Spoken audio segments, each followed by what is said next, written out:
Mi hijo me dejó en un asilo mientras se iba de viaje a París con mi nuera. La nota decía: «Mamá, este es tu lugar ahora». A la mañana siguiente, congelé sus cuentas. Yo ya estaba en mi resort de 5 estrellas. El olor a desinfectante de lavanda me golpeó como una bofetada cuando crucé las puertas de cristal del asilo. Era un aroma que prometía limpieza, cuidado, tal vez hasta ternura, pero que en realidad ocultaba algo más profundo: el miedo, la resignación, el abandono disfrazado de amor. Yo, Beatriz, a los 68 años, con mi labial rojo que siempre me había dado valor y mi elegancia que ninguna traición podía arrebatarme, estaba siendo entregada como un paquete que ya no se necesita en casa. «Mamá, aquí es tu lugar ahora. Es solo por un tiempo», me dijo Enrique, mi único hijo, mientras me extendía un papel doblado con esa sonrisa que yo conocía tan bien. La misma sonrisa que usaba de niño cuando había roto algo y trataba de convencerme de que no había sido su culpa. Pero ahora no era un jarrón roto, era mi vida. Mis manos temblaron cuando abrí el papel. «Cuida de ti misma. Estarás mejor aquí». Las palabras se difuminaron un poco porque mis ojos, que siempre habían sido fuertes, de repente se sintieron cansados. No eran lágrimas. No todavía. Era algo más parecido a la incredulidad, como cuando despiertas de una pesadilla y por un momento no sabes si fue real o no. Quise protestar. Quise preguntarle qué había pasado con todas mis promesas de que nunca me abandonaría, que siempre cuidaría de mí como yo había cuidado de él. Pero las palabras se me quedaron atoradas en la garganta cuando vi cómo Enrique tomaba la mano de Mariana, mi nuera, y se dirigía hacia la puerta. Sus pasos resonaron en el mármol del vestíbulo, cada uno alejándose más de mí, hasta que el sonido del motor de su coche se perdió en la avenida. Me quedé ahí parada, sosteniendo ese papel que tenía un tono tan falso de ternura. «Te amo, mamá. Ahora puedes descansar sin preocupaciones». Descansar, como si toda mi vida hubiera sido una carga pesada que por fin podía soltar, como si mis 68 años no hubieran valido la pena vivirlos. El vestíbulo era imponente, todo mármol y plantas que parecían demasiado perfectas para ser reales. Había otros ancianos sentados en sillones de cuero, algunos mirando la televisión, otros simplemente mirando al vacío. Una señora con el cabello perfectamente peinado me sonrió con esa sonrisa que se usa cuando no se sabe qué más hacer. Yo le devolví la sonrisa, porque después de décadas siendo educada, no sabía cómo ser otra cosa, pero por dentro, algo se estaba rompiendo, o tal vez se estaba despertando. Cerré los ojos, y por un momento, me transporté a otra época. Tenía 22 años. Estaba parada frente a una pequeña librería en Oaxaca. El dueño, un hombre mayor con lentes redondos, me explicaba que el local estaba disponible para rentar. Yo había ahorrado cada peso trabajando en una tienda de ropa, soñando con crear mi propio espacio, una librería café donde la gente pudiera perderse entre libros y el aroma a café recién hecho. «Aquí podría poner las mesas», le había dicho al hombre, señalando hacia la esquina donde entraba más luz. «Y allá, una sección especial para poesía. Siempre me ha gustado la poesía». Él había sonreído. «Usted tiene buena visión, señorita. Este lugar necesita a alguien con sueños». Pero 2 años después, cuando tenía 24, descubrí que estaba embarazada de Enrique, el padre, un hombre que prometía amor eterno. Desapareció tan rápido como había llegado. Y yo, con mi barriga creciendo y mis sueños encogiéndose, tuve que tomar una decisión. La librería o mi bebé. Elegí a mi bebé. Siempre elegí a mi bebé. Vendí las joyas que mi abuela me había heredado para pagar la escuela privada de Enrique. Trabajé dobles turnos para comprarle los tenis de marca que sus compañeros tenían. Cuando quiso estudiar en el extranjero, hipotequé mi pequeña casa en Puerto Vallarta. Cuando Mariana quiso abrir su boutique, yo fui quien prestó el dinero. Cuando nacieron mis nietos, yo fui quien los cuidó para que ellos pudieran no perder oportunidades. Y en cada Día de las Madres, recibía un gracias automático, como quien dice salud después de un estornudo. Ahora, parada en este vestíbulo que olía a promesas rotas, me preguntaba, ¿cuándo había dejado de ser Beatriz para convertirme solamente en mamá? ¿Cuándo había cambiado mis sueños por los sueños de otros? Una enfermera se acercó con una sonrisa profesional. «Señora Beatriz, ¿verdad? Soy la enfermera Patricia. Vamos a mostrarle su habitación». Asentí y la seguí por un pasillo largo decorado con cuadros de paisajes que trataban de ser alegres, pero que me parecían tristes. Mis pasos sonaban diferentes aquí, como si estuviera caminando en un mundo que no me pertenecía. Aquí tenemos muchas actividades, me iba diciendo Patricia mientras caminábamos. Clases de pintura los martes, bingo temático los jueves, yoga adaptada los sábados, todo muy divertido. Divertido, la palabra me sonó hueca, como cuando alguien trata de convencerte de que algo amargo es dulce. Llegamos a una puerta con el número 237. Patricia la abrió y me invitó a pasar. Este será su hogar, dijo. Y no sé si fue mi imaginación, pero me pareció que por un momento vaciló en la palabra hogar. La habitación era limpia, organizada, funcional. Una cama con colcha beige, una poltrona que se veía cómoda pero sin personalidad, una ventana que daba al estacionamiento. Todo estaba pensado para ser práctico, no para ser vivido. El baño está ahí, siguió explicando Patricia. Tiene timbre de emergencia. Las comidas son a las 8, 1 y 6. Si necesita algo, solo presione el botón rojo. Botón rojo. Como si mi vida ahora se hubiera reducido a emergencias y horarios fijos. Cuando Patricia se fue, me senté en la cama y miré por la ventana. El estacionamiento estaba casi vacío. Solo algunos coches bajo la luz amarillenta de los postes. Me pregunté si Enrique seguía en camino al aeropuerto, si ya estaría facturando las maletas para su viaje a París. París, la ciudad que yo siempre había soñado conocer. Saqué mi teléfono de la bolsa, pensando en llamar a Carmen, mi única amiga que quedaba después de años de estar demasiado ocupada cuidando a otros para cuidar mis amistades. Pero antes de marcar, vi una notificación en la pantalla. Una notificación que lo cambiaría todo.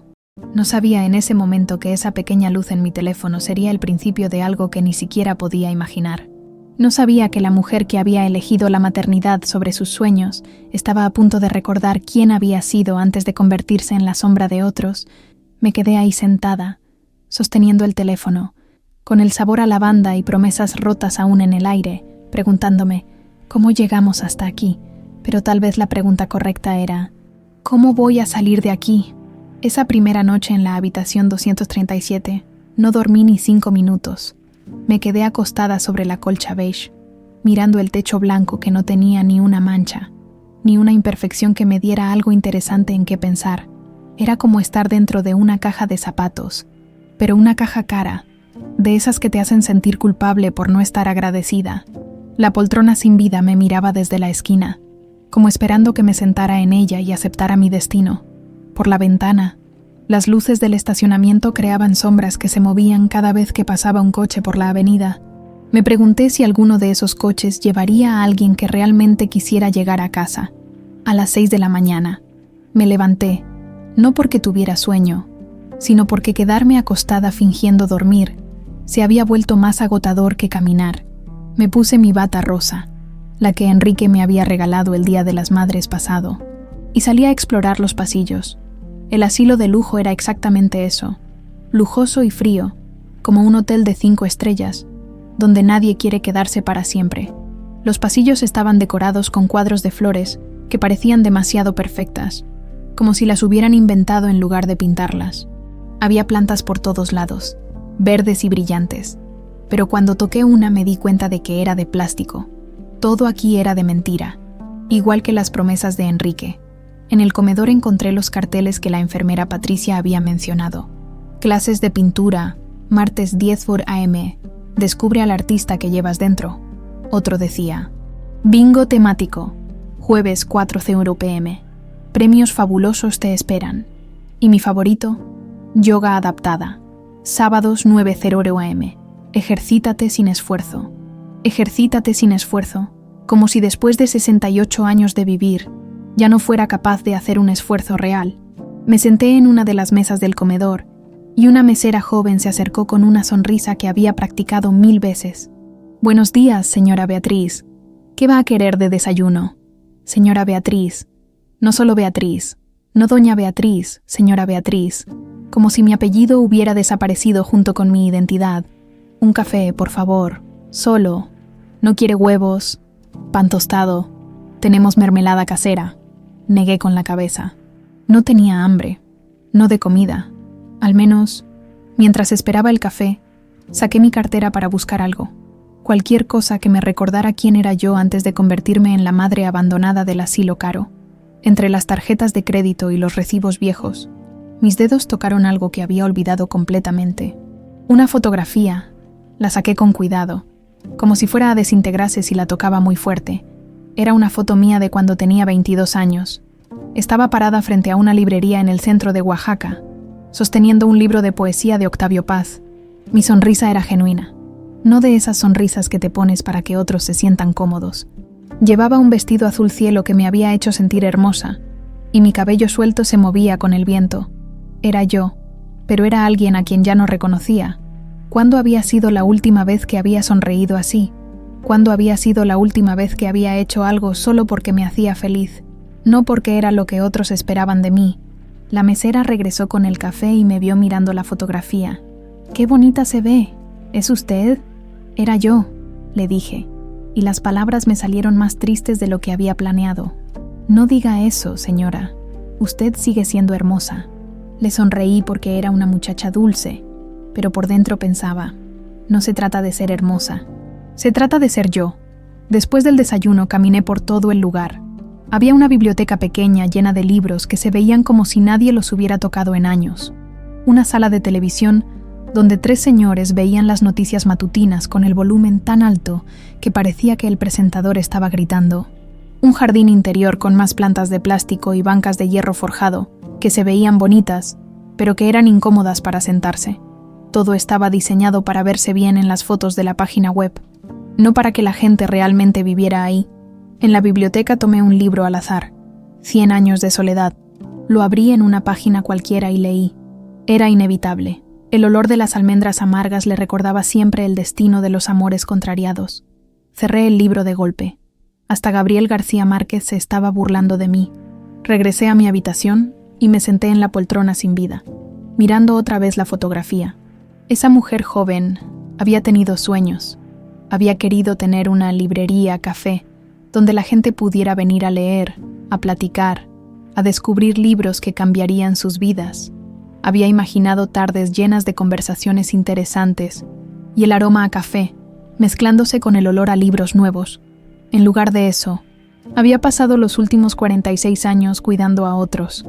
Recordé cuando vendí las joyas de mi abuela para pagarle la escuela privada a Enrique. «Es una inversión en su futuro, mamá», me había dicho. Tenía 8 años y ya sabía cómo manipularme. Recordé cuando hipotequé mi casa de Puerto Vallarta para pagarle el intercambio en España. «Solo será por 1 año, mamá. Te lo voy a pagar todo cuando regrese». Nunca me pagó nada. Recordé cuando presté mis ahorros para que Mariana abriera su boutique. «Es que sin esto no podemos salir adelante», me había dicho Enrique. «Tú entiendes lo importante que es para nosotros». La boutique resultó ser un éxito, pero mis ahorros nunca regresaron. Y recordé, sobre todo, recordé todas las veces que dije sí, cuando quería decir no. Todas las veces que puse las necesidades de otros antes que las mías. Todas las veces que me convencí de que ser buena madre significaba desaparecer como persona. Me levanté de la poltrona y caminé hacia el espejo que estaba sobre la cómoda. La mujer que me miraba desde ahí tenía el cabello gris perfectamente peinado, arrugas que contaban historias de preocupaciones ajenas y ojos que habían olvidado cómo brillar por algo propio. Pero cuando me acerqué más, cuando miré más allá de las arrugas y el cansancio, pude ver algo que había estado ahí todo el tiempo, escondido pero no muerto. Pude ver a la mujer de la fotografía. Saqué mi labial rojo de la bolsa y me lo puse despacio, como un ritual. Desde que tenía 20 años había usado labial rojo. Era mi forma de decirle al mundo que seguía aquí, que seguía siendo mujer, que seguía teniendo algo que decir. «Hola», le dije a mi reflejo. «Mucho gusto en volverte a ver». En ese momento sonó mi teléfono. Era un mensaje de texto. Lo tomé esperando que fuera Carmen, mi amiga, preguntándome cómo estaba. Pero no era Carmen. Era una notificación de Facebook, de la cuenta de Enrique, y cuando la abrí, todo cambió. La notificación de Facebook parpadeaba en mi teléfono como una luz de alarma. Enrique ha publicado una nueva foto. Mis dedos temblaron mientras tocaba la pantalla, sin saber que estaba a punto de abrir la puerta a una rabia que había estado dormida durante décadas. la imagen se cargó lentamente, como si el universo me estuviera dando una última oportunidad de no verla. Pero ahí estaba, Enrique y Mariana, parados frente a la Torre Eiffel, con copas de champán en las manos y sonrisas que podrían iluminar todo París. Él llevaba un traje que yo no le conocía, ella un vestido que costaba más que mi pensión de 3 meses. Se veían radiantes, enamorados, libres de mí. La descripción de la foto me pegó como un puñetazo en el estómago. Viviendo lo que realmente importa al lado de mi amor. Ven a Paris Getaime, vida nueva, sin limitaciones. Sin limitaciones. Leí esas palabras 1, 2, 3 veces. Cada vez me dolían más, porque yo entendía perfectamente lo que significaban. Sin la carga de una madre vieja, sin las responsabilidades familiares, sin la culpa de tener que cuidar a quien los había cuidado toda la vida. Me senté en la orilla de la cama, sintiendo cómo algo se rompía dentro de mí. No era mi corazón. Eso ya se había roto muchas veces. Era algo más profundo, más peligroso. Era mi paciencia. Con las manos todavía temblando, abrí los comentarios de la foto. Había corazones, caritas sonrientes y comentarios de amigos que yo conocía. ¡Qué hermosos! Disfruten. Se lo merecen tanto. La vida es bella cuando se vive intensamente. Nadie preguntaba por mí. Nadie decía, ¿y doña Beatriz? ¿Cómo está? Era como si hubiera desaparecido del mundo en el momento exacto en que dejé de ser útil. Cerré Facebook y me quedé ahí sentada, mirando la pared beige de mi nueva prisión dorada. La rabia comenzó a crecer dentro de mí, lenta al principio, como agua que apenas empieza a hervir, pero luego se hizo más intensa, más caliente, hasta que sentí que me iba a quemar por dentro. Me levanté y caminé hacia la cómoda donde había dejado mi bolsa. Adentro, escondida debajo de mis medicamentos y mis lentes de lectura, estaba una carpeta de documentos que había mantenido en secreto durante años. Era mi último acto de rebeldía silenciosa, mi única forma de mantener algo de control cuando Enrique insistía en resolver todo para facilitarme la vida. Abrí la carpeta con cuidado, como quien abre una caja de Pandora. Ahí estaban todos los papeles que Enrique creía que había visto. Mi testamento original, las escrituras de la casa de Puerto Vallarta, los estados de cuenta de mis inversiones, pero también estaban los documentos que él no sabía que existían, copias de todas las transacciones que había hecho a mis espaldas, registros de las cuentas que había abierto en mi nombre, y sobre todo, la procuración que yo había firmado entre sus abrazos y sus promesas de «confía en mí». «Mamá, confía en mí, mamá». Esas 4 palabras habían sido su arma secreta durante años. «Confía en mí, mamá. Yo me encargo de renovar tus inversiones». Y ahí estaba el documento que mostraba cómo había transferido la mitad de mis ahorros a una cuenta en el extranjero. «Confía en mí, mamá. Necesitamos hacer algunos cambios en los papeles de la casa». Y ahí estaba la hipoteca que había puesto sobre mi propiedad de Puerto Vallarta, mi refugio, el lugar donde había planeado pasar mis últimos años viendo el atardecer sobre el océano. «Confía en mí, mamá. Esto es solo temporal para optimizar tus recursos».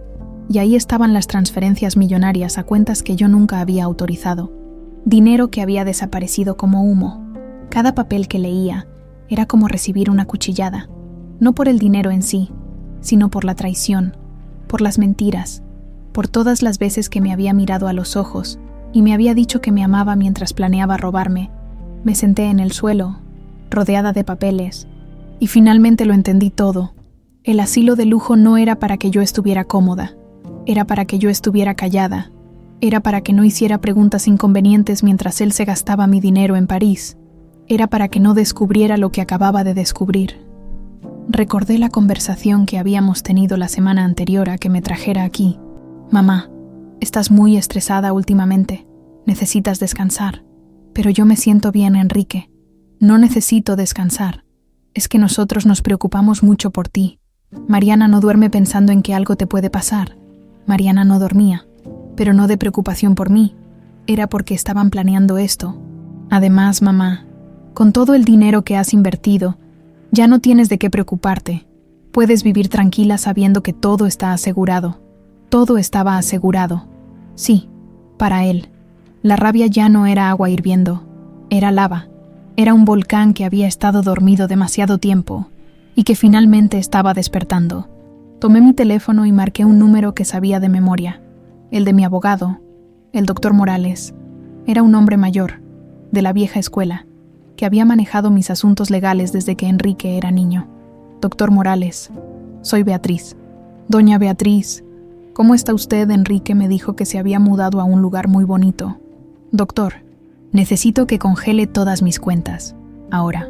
Hubo un silencio del otro lado de la línea. Perdón, lo que oyó. Quiero que congele todo. Cuentas de banco, inversiones, todo lo que esté a mi nombre.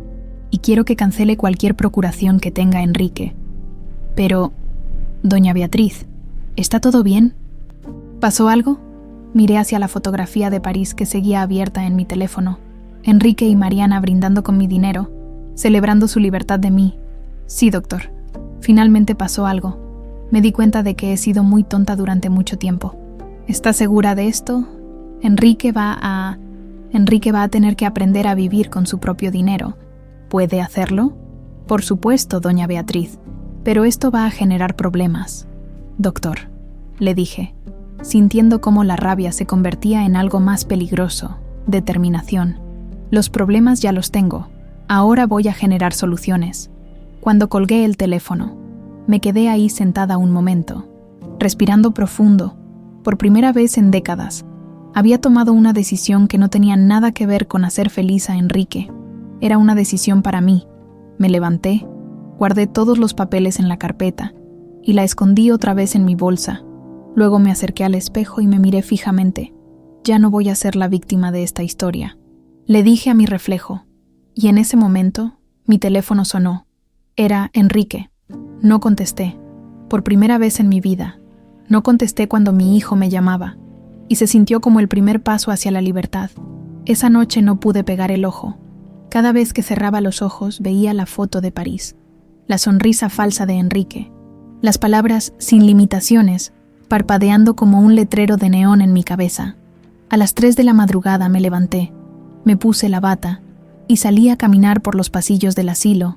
Los corredores estaban en penumbra, iluminados apenas por las luces de emergencia que creaban sombras largas en las paredes. Era un lugar diferente de noche, menos pretencioso, más honesto de alguna manera, sin las enfermeras sonriendo y los carteles coloridos. El asilo mostraba su verdadera cara, un lugar donde la gente espera a morirse. Iba camino a la cocina a buscar un vaso de agua cuando escuché voces que venían del cuarto de enfermeras. La puerta estaba entreabierta y, sin querer, capté fragmentos de una conversación que me heló la sangre. Pobrecita la señora Beatriz del 237. Me detuve en seco. Estaban hablando de mí. ¿La que llegó ayer? Era la voz de Patricia, la enfermera que me había recibido. Sí, esa. ¿Tuviste al hijo? Todo elegante, con su esposa joven toda arreglada.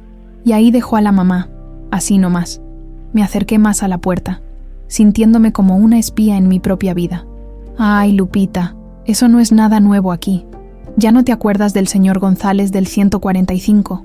El hijo se llevó todo su dinero para comprarse una casa nueva y ahí lo dejó. Nunca vuelve a visitarlo, pero este caso es peor, siguió la tal Lupita. Una compañera que trabaja en el banco me contó que el hijo de la señora Beatriz anda moviendo cantidades enormes de dinero. Dice que el tipo va a vivir como rey con la lana de la mamá. Va a vivir como rey con la lana de la mamá. Esas palabras me pegaron como una cachetada. No era solo mi sospecha, no era solo mi paranoia de vieja, era real, era público, era tan obvio que hasta las enfermeras lo sabían. Pobrecita, repetía Patricia. Se ve que es buena gente, muy educada, muy elegante, pero ya sabes cómo son estos hijos cuando huelen el dinero. Lo peor es que ella ni se da cuenta. Están todos igualitos. Llegan aquí pensando que sus hijos los aman y que esto es temporal. Nunca entienden que ya los desecharon como pañuelos usados. Me quedé ahí parada, temblando de rabia y de algo más que tardé en reconocer. Vergüenza. Vergüenza de ser tan predecible, tan típica, tan estúpida. Oye, ¿y la señora del 189? La que siempre anda preguntando cuándo viene su hija. Esa ya lleva 3 años esperando. La hija vive en Cancún con el novio nuevo, gastándose la herencia antes de tiempo. Solo viene en Navidad, se toma fotos con la mamá para el Facebook y se va hasta el año siguiente. Siguieron platicando de otros casos. Pero yo ya no podía escuchar más. Me regresé a mi cuarto con las piernas temblando y el corazón latiendo tan fuerte que pensé que se me iba a salir del pecho. Me senté en la cama y miré alrededor del cuarto 237, que ya no me parecía una habitación. Me parecía una celda, pero no era la celda lo que me dolía. Era darme cuenta de que no era especial, que mi historia no era única, que había una fila de viejos abandonados, todos con la misma historia, hijos que los habían usado hasta exprimirlos y luego los habían tirado como basura cara. Pensé en el señor González del 145, esperando visitas que nunca llegan. Pensé en la señora del 189, preguntando por una hija que solo viene a tomarse fotos para verse como buena hija en las redes sociales. Pensé en todos nosotros, los padres desechables, los que habíamos dado todo y ahora estábamos aquí, esperando la muerte en habitaciones bonitas. Pero entonces pasó algo extraño. En lugar de deprimirme más, esa realización me dio una fuerza que no esperaba, porque si todos estábamos en la misma situación, significaba que el problema no era solo mío, significaba que no era mi culpa ser tan tonta, significaba que esto era un patrón, un sistema, una forma de operar que iba más allá de mi caso personal. Y si era un sistema, se podía romper. Me levanté y busqué otra vez el teléfono. Eran las 4 de la madrugada, pero el doctor Morales me había dicho que lo podía llamar a cualquier hora si era urgente, y esto era urgente. «Doctor Morales, doña Beatriz, ¿está bien? Son las 4 de la mañana. Doctor, ¿ya congeló las cuentas?» «Sí, doña Beatriz, todo está congelado desde ayer en la noche, pero tengo que decirle que Enrique ya se dio cuenta, ha estado llamando al banco como loco». Una sonrisa se me dibujó en la cara. Era la primera sonrisa genuina que había tenido en semanas. Perfecto. Ahora necesito que haga otra cosa. Dígame. Quiero que saque dinero en efectivo de mi cuenta personal.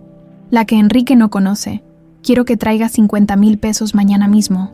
¿50,000 pesos? ¿Para qué? ¿Para comprar mi libertad? Hubo un silencio largo del otro lado. Doña Beatriz, ¿está segura de lo que está haciendo? Doctor, por primera vez en 46 años estoy completamente segura de lo que estoy haciendo. Cuando colgué, saqué una libreta que había encontrado en el cajón de la cómoda y empecé a escribir. Primero, una lista de todo lo que necesitaba hacer. Segundo, una lista de todo lo que iba a cambiar en mi vida. Y tercero, algo que me sorprendió hasta a mí, una lista de todos mis sueños que había enterrado. Quería volver a Puerto Vallarta, pero no a quedarme ahí como una vieja retirada. Quería comprar una casa pequeña frente al mar y abrir una librería. Tal vez no la librería café de mis 22 años, pero algo mío, algo que fuera solo mío. Quería viajar, a París, sí, pero también a todos esos lugares que había visto en revistas mientras esperaba en consultorios médicos de Enrique, en oficinas de bancos donde firmaba papeles que no entendía, en salones de belleza donde me arreglaba para ocasiones familiares que no disfrutaba. Quería, sobre todo, conocer a la mujer que había sido antes de convertirme en madre. Quería saber qué había pasado con esa muchacha de 22 años que soñaba con tener una librería y que leía poesía en las tardes. Cuando terminé de escribir, ya estaba amaneciendo. Los pasillos empezaron a llenarse de ruido, enfermeras llegando al turno matutino, carros de desayuno rodando por los corredores, televisiones encendiéndose en los cuartos. Me di una ducha larga, me puse mi mejor vestido, el azul marino que siempre me había gustado, pero que Enrique decía que era demasiado llamativo para una señora de mi edad. Me maquillé con cuidado y me pinté los labios de rojo. Cuando llegó la hora del desayuno, bajé al comedor con una actitud completamente diferente. Ya no era la señora abandonada del cuarto 237, ya no era la víctima de la historia, era Beatriz, y tenía un plan. El doctor Morales llegó a las 10 de la mañana con un sobre manila lleno de billetes. Se veía preocupado, confundido, pero también había algo en sus ojos que parecía admiración. «Doña Beatriz, espero que sepa lo que está haciendo». «Doctor», le dije mientras guardaba el sobre en mi bolsa, «por primera vez en mi vida, sé exactamente lo que estoy haciendo». Esa tarde, cuando las enfermeras estaban ocupadas con el cambio de turno, salí del asilo por la puerta principal. Nadie me detuvo, nadie preguntó a dónde iba, porque después de todo, no era una prisionera, Todavía no. A las 4 de la mañana del día siguiente, mi despertador interno me levantó como si fuera la alarma de un banco. No necesité reloj. Mi cuerpo sabía que había llegado el momento de hacer algo que nunca había hecho en 68 años de vida. Pensar únicamente en mí. Me quedé acostada unos minutos, sintiendo cómo mi corazón latía de una manera que no había sentido desde... ¿cuándo? Traté de recordar la última vez que había sentido esta mezcla de miedo y emoción. Este cosquilleo en el estómago que era mitad terror, mitad libertad. Fue cuando tenía 17 años y me escapé de la casa para ir a un concierto que mis papás habían prohibido. Me había sentido tan rebelde, tan viva, tan yo. Ahora, 51 años después, estaba sintiendo lo mismo. Me levanté despacio, tratando de no hacer ruido, aunque sabía que la mayoría de los viejos del asilo dormían con pastillas y no se despertarían ni con mariachis. Fui al closet y saqué una maleta pequeña que había escondido debajo de mi ropa de invierno. ¿Qué se lleva una cuando va a cambiar su vida? Me quedé parada frente al closet, mirando mi ropa como si fuera la primera vez que la veía. La mayoría eran colores apagados, grises, beiges, marrones. Ropa para no llamar la atención, ropa para ser la madre perfecta, la suegra discreta, la abuela que no estorba. Pero atrás, escondido detrás de todo lo sensato, encontré el vestido rojo que había comprado hace 3 años en un impulso loco. Enrique lo había visto y había dicho: «Mamá, ese color es muy joven para ti». Mariana había añadido: «Sí, doña Beatriz, mejor algo más elegante, más apropiado, más apropiado». Toda mi vida había sido más apropiada. Metí el vestido rojo en la maleta junto con otras piezas que había olvidado que tenía. Una blusa verde esmeralda, un pantalón blanco que me quedaba perfecto, el sombrero de ala ancha que había comprado en Acapulco y que prometí usar solo cuando fuera feliz. Guardé mi pasaporte, los papeles importantes y el sobre con el dinero que me había traído el doctor Morales. Después metí la fotografía de mis 22 años. Si iba a reencontrarme conmigo misma, necesitaba recordar quién había sido. Lo último que guardé fue una cosa que me sorprendió hasta a mí, el labial rojo que siempre cargaba, pero esta vez no era para darme valor para aguantar las cosas malas, era para celebrar las cosas buenas que estaban por venir. Cerré la maleta y me senté en la cama a esperar. Había llamado un taxi para las 5:30, cuando el turno de enfermeras estuviera cambiando y nadie me viera salir. Mientras esperaba, saqué mi teléfono y busqué hoteles en Cancún. No quería cualquier hotel, quería el más lujoso, el más bonito, el más caro. Quería un lugar que gritara: «Esta mujer se merece lo mejor». Encontré un resort de 5 estrellas con vista al mar turquesa y una alberca infinita que parecía perderse en el océano. Suite presidencial, leí en la descripción, con terraza privada, jacuzzi y servicio de mayordomo las 24 horas. Servicio de mayordomo, yo, que había sido la sirvienta de todos durante 46 años, iba a tener un mayordomo. Hice la reservación con la tarjeta de crédito que Enrique me había dado para emergencias médicas. Bueno, esto era una emergencia de supervivencia. A las 5:30 en punto, escuché el claxon suave del taxi. Me levanté, tomé mi maleta y caminé hacia la puerta. Por un momento me detuve y miré atrás hacia el cuarto 237. La cama perfectamente tendida, la poltrona sin vida, la ventana que daba al estacionamiento. «Adiós», le susurré al cuarto. «Gracias por enseñarme lo que no quiero ser». Los pasillos estaban en silencio total. Mis pasos sonaban diferentes, más decididos, como si mis pies supieran que estaban caminando hacia algo importante. En la recepción, el guardia de seguridad me miró con sorpresa. «Señora Beatriz, ¿todo bien?» «Todo perfecto», le respondí con una sonrisa que era completamente genuina. «Voy a visitar a una amiga». No era mentira. Iba a visitar a la amiga que había perdido hace 46 años. Yo misma. El taxista era un hombre joven que al principio se veía preocupado por tener una pasajera de mi edad a esas horas. «¿Está segura de que quiere ir al aeropuerto, señora? ¿No quiere que llame a alguien de su familia?» «Joven», le dije. «Mi familia cree que estoy durmiendo tranquilamente en un asilo, y así está perfecto». Se rió y arrancó el coche. Durante el camino al aeropuerto, me quedé mirando por la ventana cómo la Ciudad de México se despertaba. Los primeros rayos de sol tocaban los edificios. La gente caminaba apurada hacia el metro. Los vendedores ambulantes instalaban sus puestos. Era un mundo que seguía moviéndose, que seguía viviendo, que seguía siendo posible. Y yo, por primera vez en décadas, iba a ser parte de él no como la madre de alguien o la abuela de alguien, sino como Beatriz, en el aeropuerto. Cuando la muchacha del mostrador me preguntó si viajaba sola, le dije que sí con tanto orgullo que ella sonrió. ¡Qué padre! Mi abuela siempre dice que quiere viajar sola, pero nunca se atreve.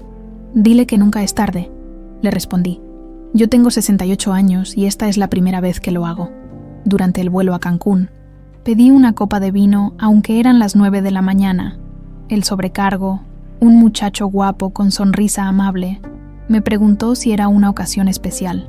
Sí, le dije. Estoy celebrando mi independencia. ¿Su aniversario de bodas? No, mi divorcio. Me estoy divorciando de una vida que no me gustaba. Se rió y me trajo una copa extra. Por los nuevos comienzos, brindó conmigo. Por los nuevos comienzos, repetí, y sentí que las palabras sabían a libertad, mientras el avión volaba sobre las nubes.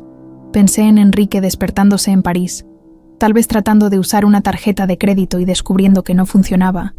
Pensé en él llamando al banco, gritando, exigiendo explicaciones. Pensé en Mariana preguntándose cómo iban a pagar el hotel, y por primera vez en mi vida, sus problemas no eran mis problemas. Cuando el avión comenzó a descender, vi el mar turquesa de Cancún extendiéndose hasta donde alcanzaba la vista.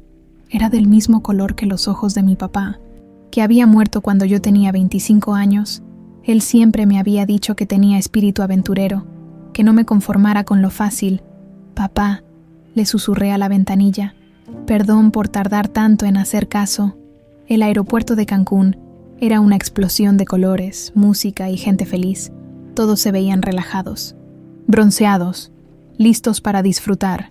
Yo me sentía como si acabara de llegar a otro planeta, un planeta donde la gente venía a ser feliz.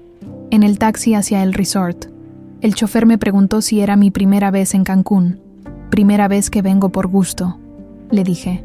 Antes siempre venía acompañando a otros. Ah, ahora viene a disfrutar usted. Exactamente. Ahora vengo a disfrutar yo. Cuando llegamos al resort, me quedé parada un momento en la entrada, mirando las palmeras, escuchando el sonido lejano del mar, sintiendo la brisa cálida en la cara. Un empleado se acercó con una sonrisa enorme y una bebida tropical decorada con una sombrillita de papel. Bienvenida al paraíso, señora. Primera vez con nosotros. Tomé la bebida, probé el sabor dulce de la piña mezclada con algo más fuerte y sonreí. Primera vez en muchas cosas, le dije, y era cierto.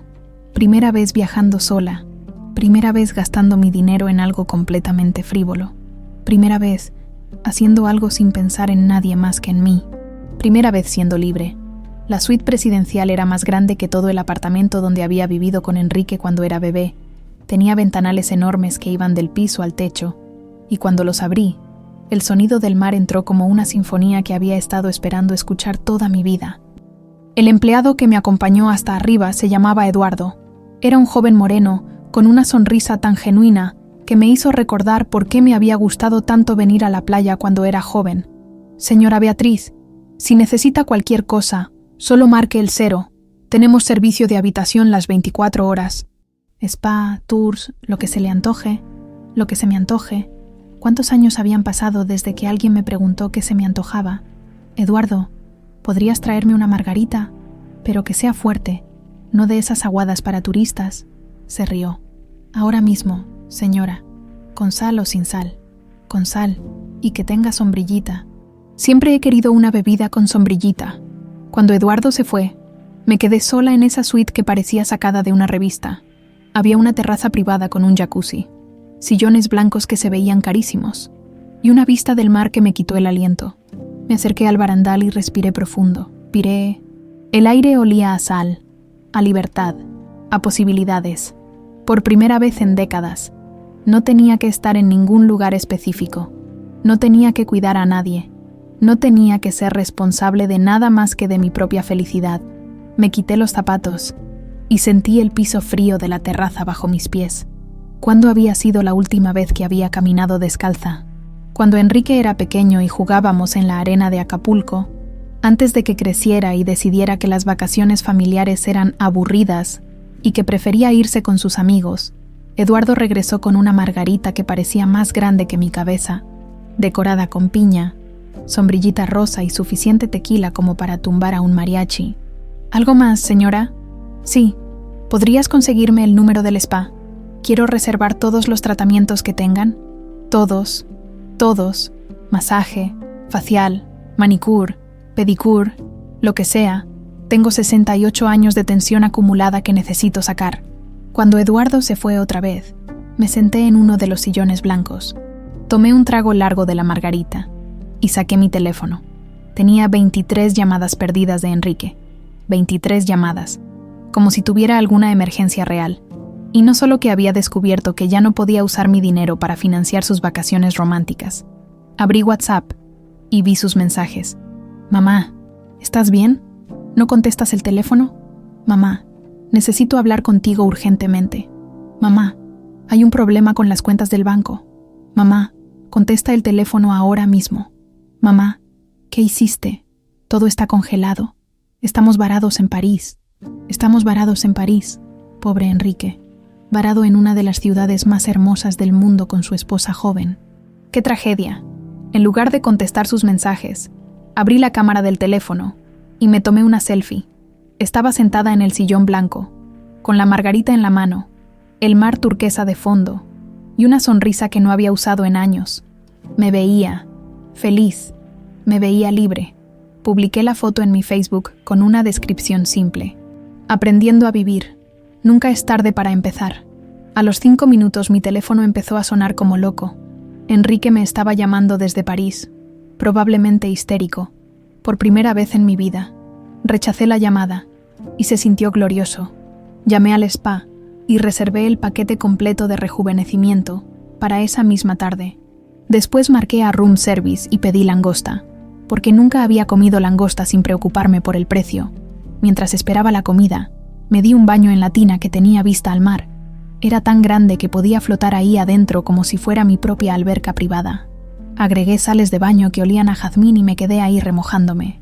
Sintiendo cómo la tensión se me salía por los poros, pensé en todas las veces que me había bañado apurada porque Enrique necesitaba que le lavara la ropa, o porque tenía que cocinar, o porque los nietos venían y la casa tenía que estar perfecta, siempre bañándome para estar lista para otros, nunca para disfrutar yo.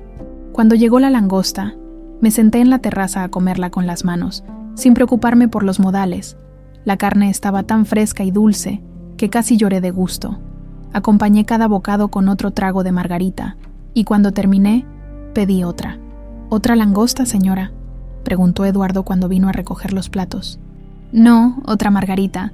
Y trae también esa cosa que se llama daiquiri de fresa. Quiero probar todas las bebidas con sombrillita que tengan. Ahora mismo, señora. Mientras esperaba las bebidas, mi teléfono volvió a sonar. Esta vez era un número que no reconocía, pero tenía clave internacional. Enrique estaba llamando desde otro teléfono. Contesté. «Mamá, ¿dónde estás? ¿Qué hiciste con el dinero?» Su voz sonaba desesperada, furiosa, pero también asustada. Enrique estaba asustado. El hijo que siempre había controlado todo, que siempre había tenido la sartén por el mango, estaba asustado. «Hola, Enrique. ¿Cómo está París? No me cambies el tema. ¿Qué hiciste? No podemos pagar nada. Mariana está llorando. Nos van a echar del hotel. Qué lástima», le dije, tomando otro trago de margarita. «Pero estoy segura de que van a encontrar la forma de resolverlo. Tú siempre eres muy bueno resolviendo problemas con dinero ajeno». «¿Dinero ajeno?» «Mamá, ese dinero es para la familia». «Tienes razón, Enrique. Es dinero para la familia, para mi familia. Y resulta que yo soy mi familia más importante ahora». Hubo un silencio del otro lado. Podía escuchar a Mariana llorando en el fondo. «Mamá, por favor, esto no es como tú. Tú no eres así. ¿Sabes qué? Hijo, tienes razón. Yo no era así. Pero la mamá que conocías era una mujer que se había perdido a sí misma. La buena noticia es que me encontré. ¿Dónde estás? En el paraíso. Y cuando regreses de París, si es que regresas, podemos platicar como adultos sobre el futuro. No puedes hacer esto. Somos tu familia. Enrique, ustedes me convirtieron en su cajero automático, no en su familia. Hay una diferencia. Colgué el teléfono y inmediatamente lo puse en modo silencioso. Eduardo llegó con el daiquiri de fresa, que era rosa como un atardecer y sabía a felicidad líquida. ¿Todo bien? Señora. Eduardo, ¿tú tienes familia? Sí, señora, esposa y 2 niños pequeños. ¿Los amas? Por supuesto. Harías cualquier cosa por ellos. Cualquier cosa. Perfecto, pero nunca olvides que también tienes que hacer cosas por ti. ¿Me entiendes? Eduardo sonrió. Creo que sí, señora, cuando se fue. Me quedé ahí sentada viendo el atardecer. El cielo se pintó de naranja, rosa y púrpura, como si Dios hubiera decidido hacer su mejor obra de arte justo para mí. Saqué de mi bolsa el sombrero de ala ancha que había comprado en Acapulco años atrás. Me lo puse despacio, como una coronación. Prometí que solo me pondría este sombrero cuando fuera feliz. Le dije al mar, «Pues aquí estamos». El viento del mar me movió el sombrero y me revolvió el cabello, pero no me importó. Por primera vez en décadas, no me importaba cómo me veía, me importaba cómo me sentía, y me sentía libre. Mi teléfono vibró con otro mensaje de Enrique, pero ni siquiera lo miré. En lugar de eso, pedí otra bebida y brindáramos yo sola por la mujer que había perdido y que finalmente había encontrado. La mañana siguiente desperté sin alarma, sin prisa, sin la sensación de que tenía que levantarme para cuidar de alguien más. Me quedé acostada en la cama king size, mirando por los ventanales cómo el sol se reflejaba en el mar turquesa. Era como estar dentro de una postal, excepto que esta postal era mi vida real. Pedí el desayuno a la habitación, huevos benedictinos, café jamaiquino, jugo de naranja recién exprimido y fresas con crema, todo servido en vajilla de porcelana que costaba más que lo que yo gastaba en comida en un mes cuando vivía siendo sensata. Mientras desayunaba en la terraza, revisé mi teléfono. Tenía 47 mensajes de WhatsApp, 23 llamadas perdidas y algo que me llamó la atención, 156 notificaciones de Facebook. Abrí Facebook y me quedé con la boca abierta. Mi foto de ayer, la de la margarita y la sonrisa genuina, tenía 1,247 likes y 289 comentarios. Pero no era solo eso. Alguien había compartido mi historia. El post decía, «Esta señora es un ejemplo para todas. Su hijo la abandonó en un asilo y se fue a París con su dinero. Ella congeló las cuentas y se escapó a Cancún. Que viva la venganza bien servida». Me quedé helada. ¿Cómo se había enterado alguien? Seguí leyendo y encontré la respuesta en los comentarios. Una muchacha que trabajaba en el banco había reconocido el nombre de Enrique y había contado la historia. Otra persona que trabajaba en el asilo había añadido detalles. Y así, como bola de nieve, mi historia privada se había vuelto pública. Pero lo más sorprendente eran los comentarios. ¡Qué valiente! Ojalá mi mamá tuviera esos ovarios. Ese hijo se merece quedarse varado en París. Bravo por la señora. Mi suegra debería hacer lo mismo con mi cuñado aprovechado. ¿Alguien sabe cómo contactar a esta señora? Necesito consejos. Había cientos de comentarios similares. Mujeres contando sus propias historias de hijos abusivos, de familias que las habían usado, hombres disculpándose por sus hermanos, por sus amigos, por ellos mismos, jóvenes prometiendo cuidar mejor a sus padres. Mi historia había tocado un nervio que no sabía que existía, pero entonces vi algo que me heló la sangre. Alguien había etiquetado a Enrique en el post original, y Enrique Vázquez. ¿Es verdad esto? ¿Dónde está tu mamá? Entré al perfil de Enrique. Su foto de París seguía ahí, pero ahora los comentarios eran completamente diferentes. ¿En serio abandonaste a tu mamá por viajar? ¡Qué vergüenza de hijo! ¿Y tu mamá dónde está? Ojalá mi abuela hubiera hecho lo mismo contigo. Mariana había borrado su Instagram completamente. Su cuenta ya no existía. Me senté en el sillón de la terraza, sintiendo una mezcla extraña de satisfacción y culpa. No había planeado que esto se volviera público. Yo solo quería mi libertad, no exponer a Enrique. Pero por otro lado, ¿no se lo merecía? Mi teléfono sonó. Era Carmen, mi amiga de toda la vida. Beatriz, ¿eres tú la de Facebook? ¿La de las margaritas en Cancún? Ay, Carmen, sí soy yo. No manches, todo el mundo está hablando de ti. Mis hijas me marcaron para contarme. Dicen que eres su heroína. ¿Tu hijas? Sí, Ellas y todas sus amigas están diciendo que cuando sean grandes van a ser como tú. ¿En serio congelaste las cuentas de Enrique? Le conté toda la historia a Carmen. Desde el asilo hasta el momento en que estaba hablando con ella desde mi suite presidencial, Carmen gritaba, se reía, me felicitaba. Ay, amiga, toda la vida esperé a que hicieras algo así. Ese muchacho siempre fue un aprovechado. ¿Por qué nunca me dijiste nada? ¿Y que me dijeras que yo no entendía porque no tenía hijos? No, mejor esperé a que te dieras cuenta solita. Después de colgar con Carmen, llamé al doctor Morales. Doctor, creo que necesito revisar mi testamento. Doña Beatriz, ¿está segura? Esto va a tener consecuencias muy serias. Doctor, las consecuencias ya las estoy viviendo, y hasta ahorita me gustan. Esa tarde, mientras me hacían un masaje en el spa del hotel, le conté mi historia a la masajista. Era una señora como de mi edad que se llamaba Rosa. Ay, señora, qué bueno que hizo eso. Yo tengo un hijo igual, siempre pidiendo prestado, nunca pagando. Mi esposo y yo ya no sabemos qué hacer. Rosa, ¿cuántos años tienes? 64. ¿Y cuántos años más vas a vivir siendo infeliz por culpa de tu hijo? Se quedó callada un momento. Siguiendo con el masaje, no había pensado en eso. Pues piénsalo, porque tus años no regresan. Cuando regresé a mi suite, tenía un email del doctor Morales. Había redactado un nuevo testamento, donde Enrique ya no era mi heredero principal. Mi casa de Puerto Vallarta ahora iba para una fundación que ayudaba a madres solteras. El resto de mis bienes se convertirían en becas de estudio para mujeres mayores de 50 años que quisieran empezar negocios propios. No es venganza. Escribí en el email de respuesta. Es justicia. Esa noche, me puse el vestido rojo que Enrique había dicho que era muy joven para mí y bajé al restaurante del hotel. El maître me llevó a una mesa junto a la ventana, con vista perfecta al mar. ¿Está esperando a alguien, señora? Sí, le dije. Me estoy esperando a mí misma. Y después de 68 años, por fin llegué. Durante la cena llegó un mensaje de Enrique, pero no era fúrico como los anteriores. Era diferente. Mamá, por favor, necesitamos hablar. Estoy viendo las noticias en internet. Esto se salió de control. Por primera vez en días, le contesté. Enrique, esto no se salió de control. Esto es el control. Por primera vez en 46 años, yo tengo el control de mi vida. ¿Qué quieres que haga? ¿Que me disculpe públicamente? No quiero que hagas nada. Hijo, ya hiciste suficiente. ¿Y ahora qué? ¿Me vas a dejar sin herencia? Enrique, la herencia más grande que te puedo dejar es que aprendas a vivir con tu propio dinero. Te estoy regalando tu independencia. Eso no es justo.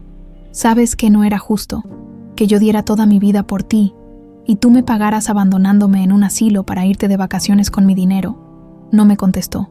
Esa noche, antes de dormir, salí a la terraza con una copa de vino. El mar estaba tranquilo. La luna llena se reflejaba en el agua como un camino de plata.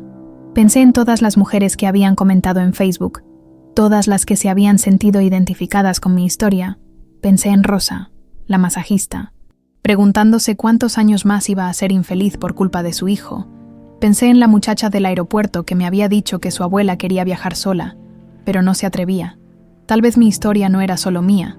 Tal vez era la historia de muchas mujeres que habían olvidado quiénes eran antes de convertirse en madres, esposas, cuidadoras.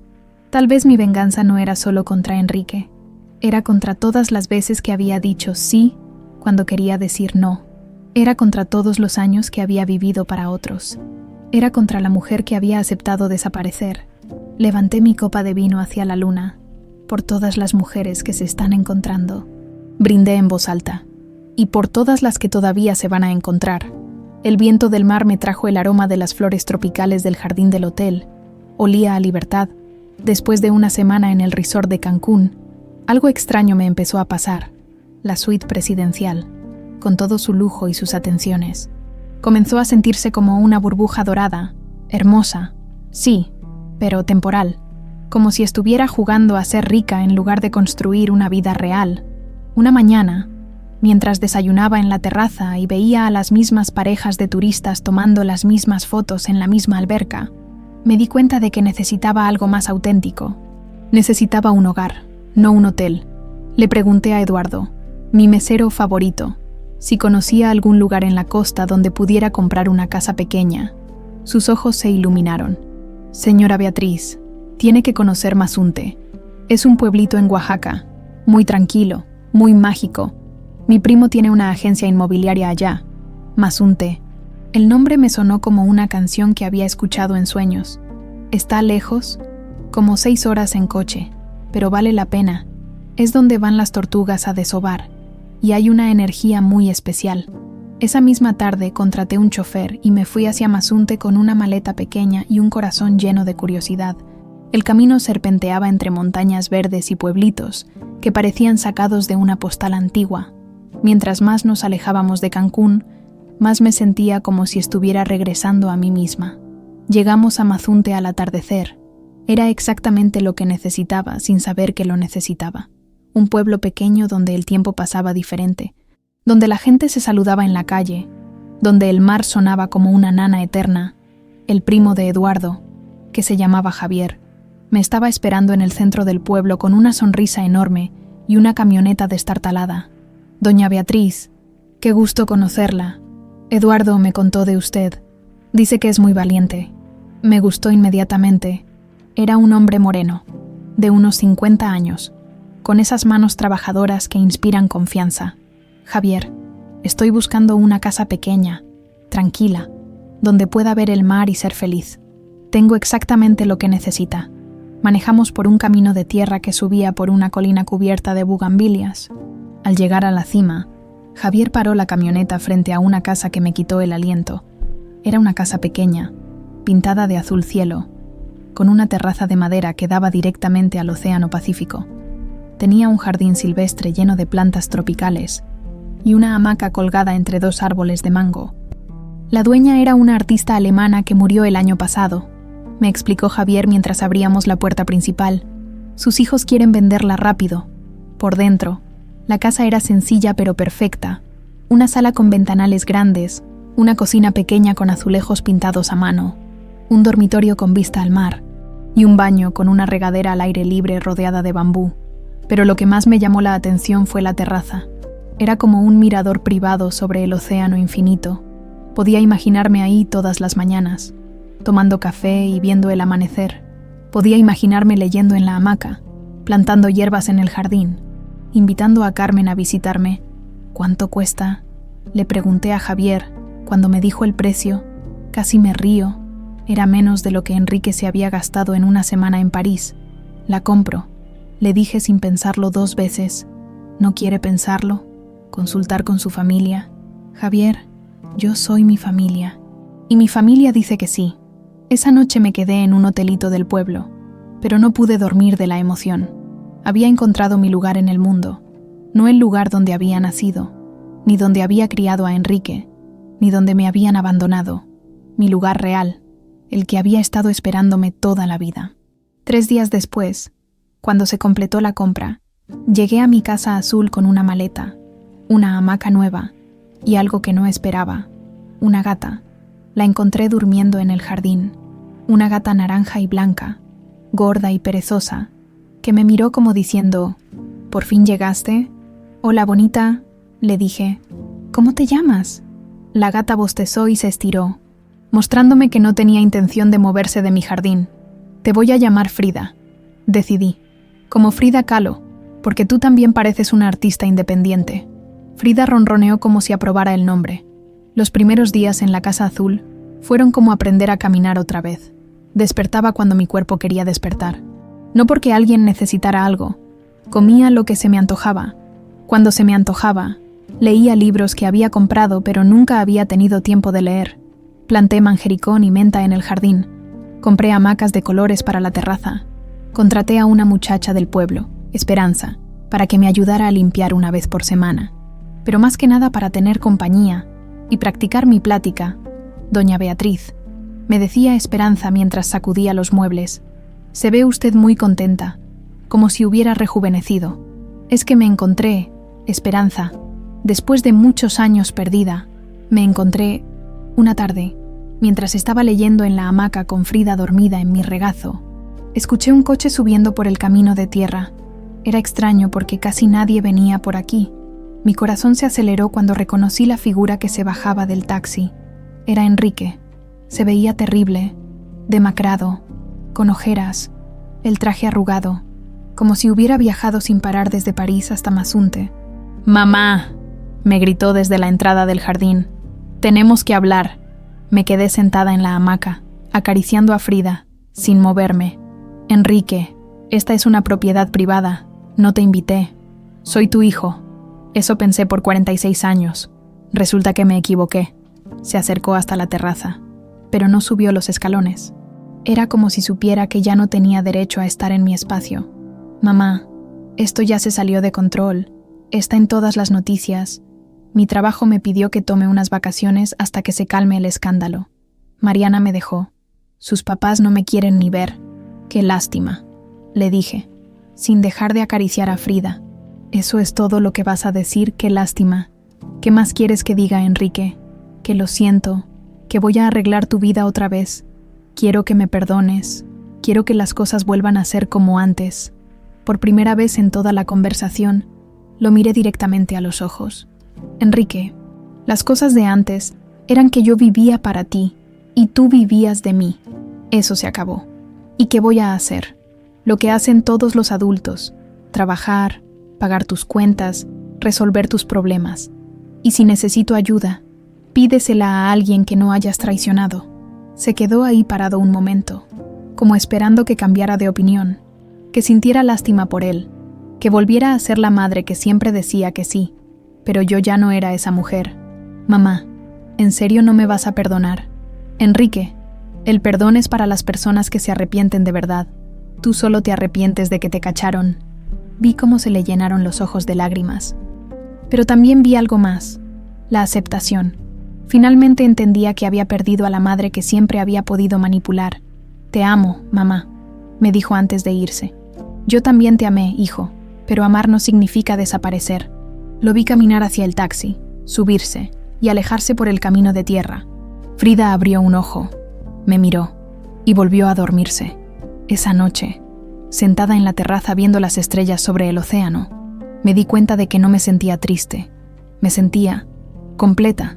Por primera vez en mi vida, era exactamente donde quería estar, siendo exactamente quien quería ser. Los martes se volvieron sagrados en mi nueva vida, no porque fueran especiales por alguna razón particular, sino porque eran el día que Enrique había elegido para llamarme, siempre los martes, como si hubiera marcado en su calendario: martes, molestar a mamá, la primera vez que llamó después de su visita a Mazunte. Yo estaba en el jardín plantando unas flores de Jamaica que había comprado en el mercado del pueblo. Frida estaba sentada al sol, observándome con esa expresión de superioridad que tienen los gatos cuando ven a los humanos trabajar. El teléfono sonó.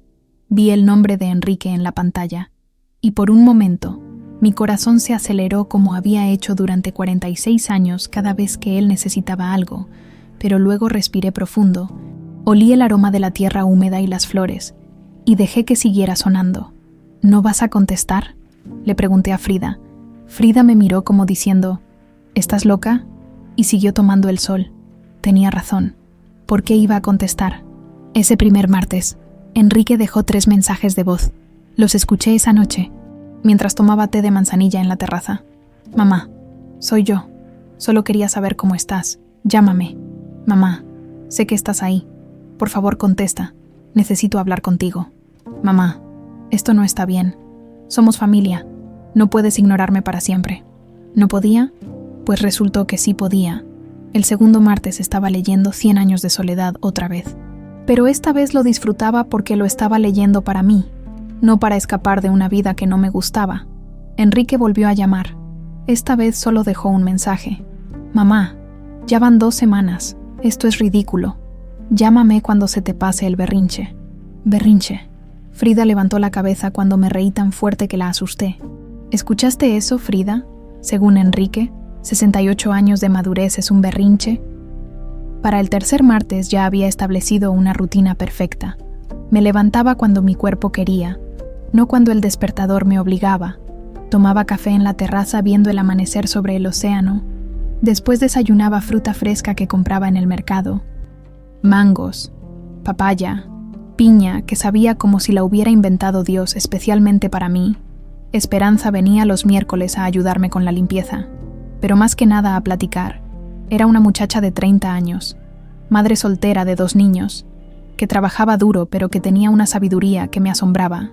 «Doña Beatriz», me dijo ese miércoles mientras sacudía la sala, «ayer vi a su hijo en el pueblo. Se me heló la sangre. ¿Enrique estuvo aquí?» No. Lo vi en una foto del periódico. Salió una noticia sobre usted. Dice que es un ejemplo para las mujeres mexicanas. Me enseñó el periódico. Era un artículo titulado «La revolución silenciosa de las madres mexicanas», y tenía mi foto de Cancún en primera plana. El artículo hablaba de cómo mi historia había inspirado a cientos de mujeres a reconsiderar sus relaciones con hijos adultos abusivos.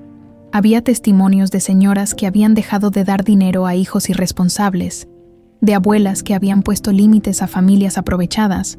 Una mujer de 68 años nos está enseñando que nunca es tarde para recuperar nuestra dignidad, decía una psicóloga entrevistada. Al final del artículo había una pequeña foto de Enrique con el pie de foto, el hijo, quien no quiso dar declaraciones. «¿Cómo se siente de ser famosa?», me preguntó Esperanza. «Rara», le contesté honestamente. No quería ser famosa, solo quería ser libre. A veces una cosa lleva a la otra, ese martes. Cuando Enrique llamó, su mensaje sonaba diferente, menos exigente, más asustado. «Mamá, ya vi las noticias.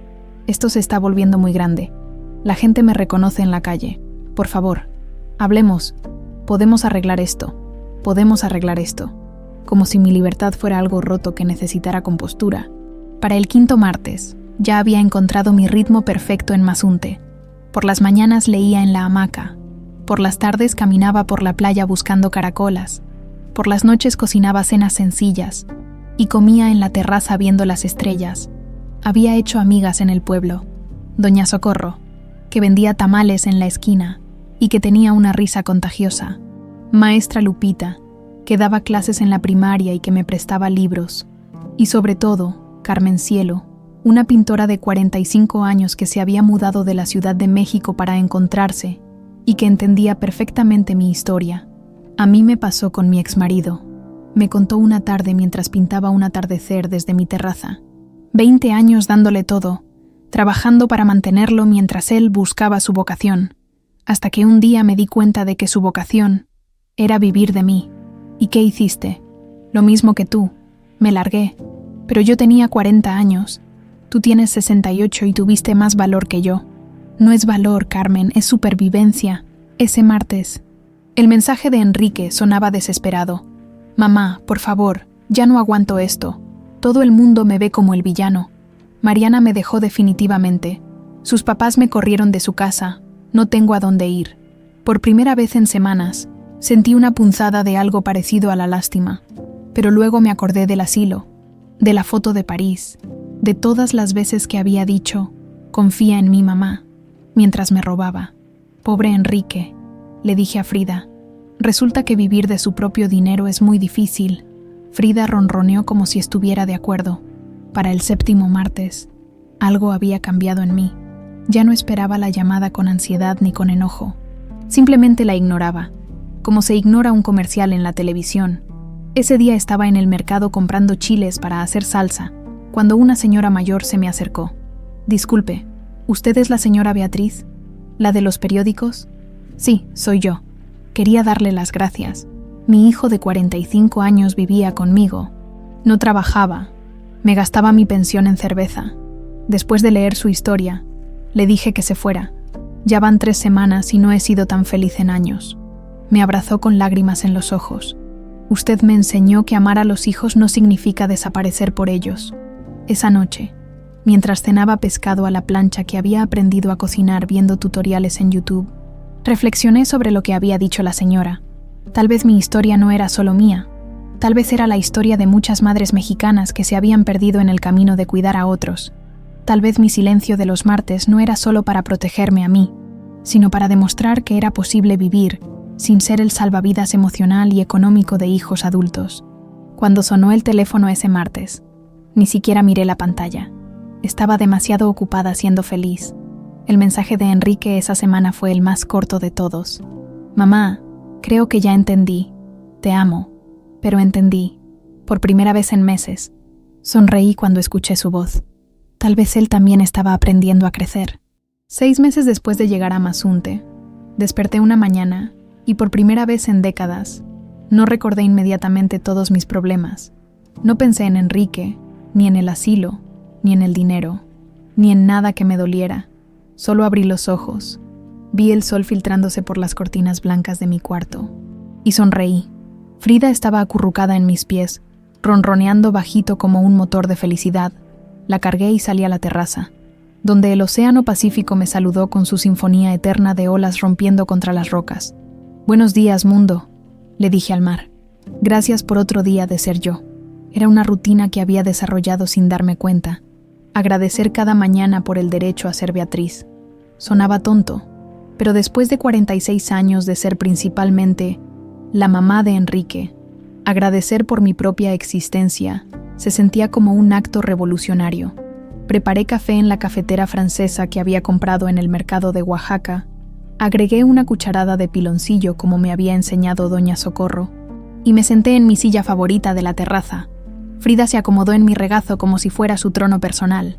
Mientras tomaba el primer sorbo de café, llegó el cartero en su bicicleta roja. Era Joaquín, un muchacho de 20 años que siempre tenía una sonrisa y una historia nueva que contar. «Doña Beatriz, le tengo algo especial hoy». Me entregó un sobre grueso con estampillas internacionales. El remitente me sorprendió. Era de Francia, pero no era de Enrique. Era de una tal Isabelle Laurent, con una dirección en París. Abrí el sobre con curiosidad y encontré una carta escrita en español perfecto. «Estimada señora Beatriz, mi nombre es Isabel. Soy profesora de sociología en la Universidad de la Sorbona. He seguido su historia a través de las redes sociales y los medios internacionales. Su experiencia ha causado un gran impacto aquí en Francia, especialmente entre las mujeres de mi generación. Le escribo para invitarla a participar en un simposio sobre el empoderamiento femenino en la tercera edad, que estamos organizando para el próximo mes. Cubriríamos todos sus gastos y le pagaríamos un honorario por compartir su experiencia. Muchas mujeres europeas están viviendo situaciones similares con hijos adultos que las explotan económica y emocionalmente. Su historia les está dando valor para cambiar sus vidas. Espero su respuesta. Con admiración. Isabelle Laurent». Me quedé sentada un momento, mirando la carta. ¿París? ¿Un simposio? ¿Yo? ¿Dando conferencias? ¿Qué opinas, Frida? Tu mamá como conferencista internacional. Frida bostezó, claramente no impresionada por mis potenciales logros académicos. Esa tarde llamé a Carmen, mi amiga de toda la vida, para contarle sobre la invitación. «Ay, Beatriz, tienes que ir. París. Siempre soñaste con conocer París. Pero Carmen, yo no sé dar conferencias, no soy psicóloga ni socióloga ni nada de eso. Amiga, tú eres algo mejor. Eres una mujer que vivió, aprendió y tuvo el valor de cambiar. Eso vale más que cualquier título». Esa noche, mientras cenaba pescado a la plancha con ensalada de nopales, había aprendido a cocinar cosas que nunca había imaginado. Reflexioné sobre la invitación.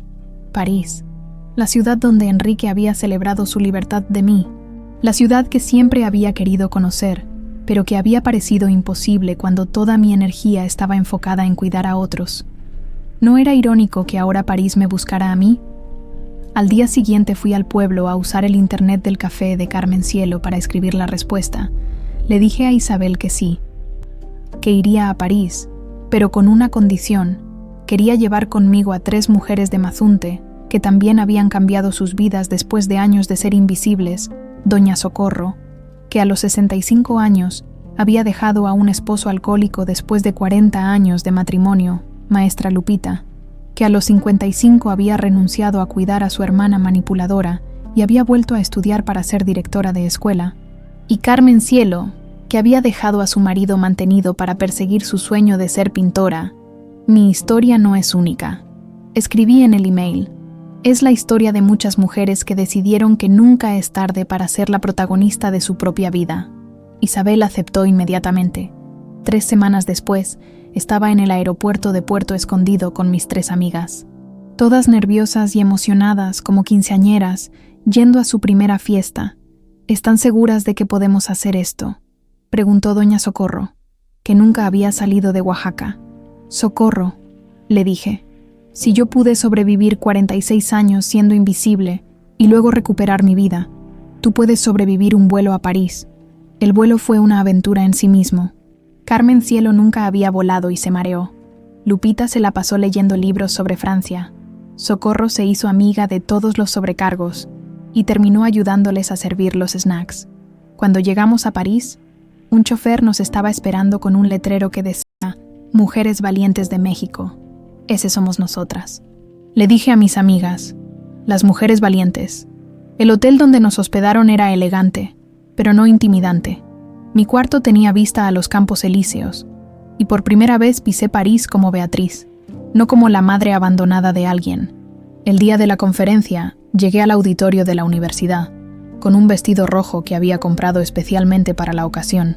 Era el mismo tono de rojo de mi labial de siempre, mi color de guerra, mi color de victoria. Cuando subí al podium y vi las caras de cientos de mujeres de todas las edades esperando escuchar mi historia, sentí una mezcla de terror y emoción que no había sentido desde que era joven. Mi nombre es Beatriz, comencé, y durante 46 años fui la madre perfecta, la suegra ideal, la abuela incondicional. Fui tan buena haciendo todas esas cosas que se me olvidó cómo ser yo. Las mujeres del auditorio se inclinaron hacia adelante, como si cada una reconociera su propia historia en mis palabras. Conté todo: el asilo, la traición, la foto de París, la decisión de congelar las cuentas, la huida, la casa azul, los martes de silencio.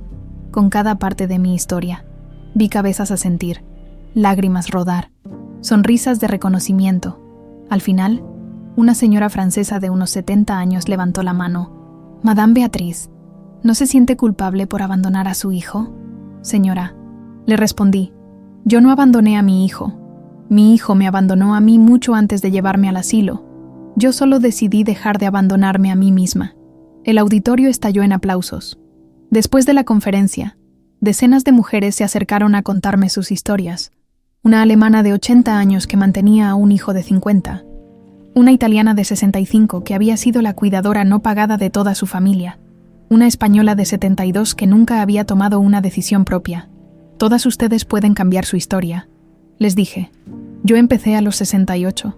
Nunca es tarde para ser la protagonista de su propia vida. Esa noche, mis amigas y yo cenamos en un restaurante elegante cerca de la Torre Eiffel. Cuando trajeron la champán que habíamos pedido para celebrar, Lupita propuso un brindis. Por Beatriz, que nos enseñó que la libertad no tiene edad. No, las corregí, levantando mi copa hacia la Torre Eiffel iluminada. Por todas nosotras, que aprendimos que la verdadera herencia que podemos dejarle al mundo no es dinero ni sacrificio. Es el ejemplo de una mujer que se atrevió a ser feliz. Brindamos bajo las luces de París. 4 mujeres mexicanas que habían descubierto que la revolución más importante es la que haces contigo misma. Al regresar a mi casa azul en Mazunte, Frida me recibió como si hubiera estado esperándome toda la vida. Me senté en la terraza. Escuché el mar susurrar, «Bienvenida de vuelta», y sonreí. Por primera vez, no estaba solo viva, estaba libre. Por primera vez, era la protagonista de mi vida.